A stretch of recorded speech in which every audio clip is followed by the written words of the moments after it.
I think copper right now is an extraordinary opportunity, and I think from several basis points. That's how I view this right now.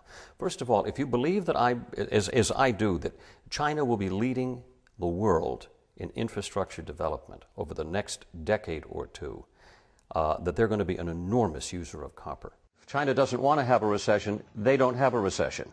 So I really believe that because of their big stockpiling of copper over the last year, they went up 168% last year alone. And remember, that was a recession year. When nobody was touching copper, they were stockpiling it. They're buying up raw materials all around the world. They're moving, as we saw from their numbers this week, that they're moving away from being an export-driven economy to a consumer-driven economy as their middle class is growing. And copper, because it is the most engineered base metal, is going to be at the heart of that. I think it's an extraordinary play right now. Well, the one thing I do like about it hasn't caught on the way gold has yet. So if you're looking for any kind of commodity that still has a ways to go to the upside, copper appears to be it. My first involvement with Copper King was when they asked me to be their spokesman, and I take what I do as a spokesman very seriously.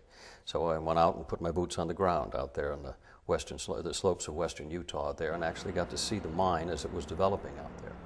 What I liked about my first experience at Copper King was kind of what you saw is what you got. What they promised is what they delivered. When Mark Dodson pointed to the spot up on the hill where he said that's where the mill is going, and here it is.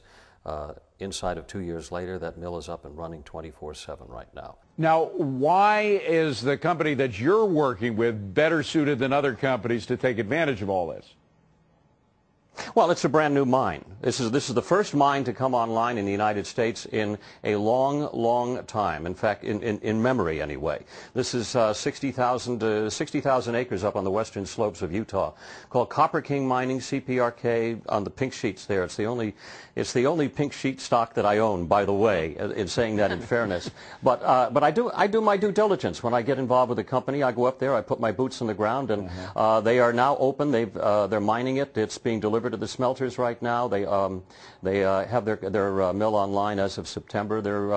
They say that there's about 6 billion pounds of copper in their reserves right now.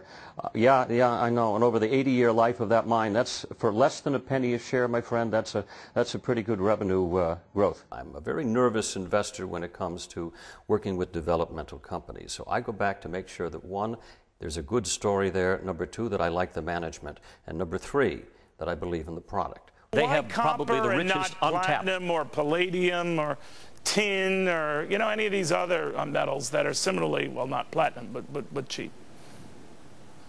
Because it's more of an infrastructure-driven base metal.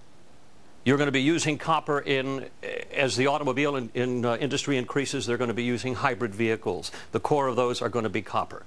If you look at the average luxury car today, you've got over 1 mile of copper wiring in it. In 1948, it had 150 feet. Copper is going to explode, I think. And of course, it's infrastructure driven, and you have to believe that China is going to be driving that. Also, as you look at healthcare, let's not. But as you look at healthcare, copper plays a big, because of its anti-static and antibacterial properties, is going to be a huge driver in that market as well. So how do I feel about the future of Copper King? Well, I'll put it very succinctly. The estimates range that there are about 6 billion pounds of copper sitting in the ground up there on the western slopes within the grasp of Copper King, of CPRK. Now, you can value that at $3 a pound. You can value it at $4 a pound, because that's where the analysts think it's going just towards the end of 2009 into 2010. Any way you look at it. That's a lot of revenue growth for a small company that's trading at less than a penny.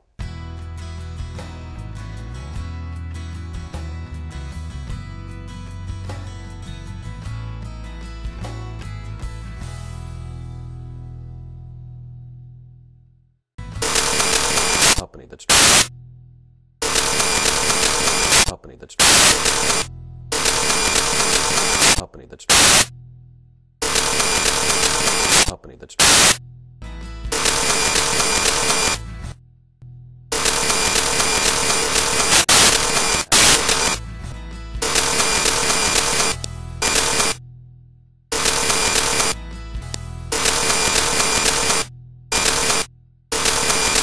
company that's company that's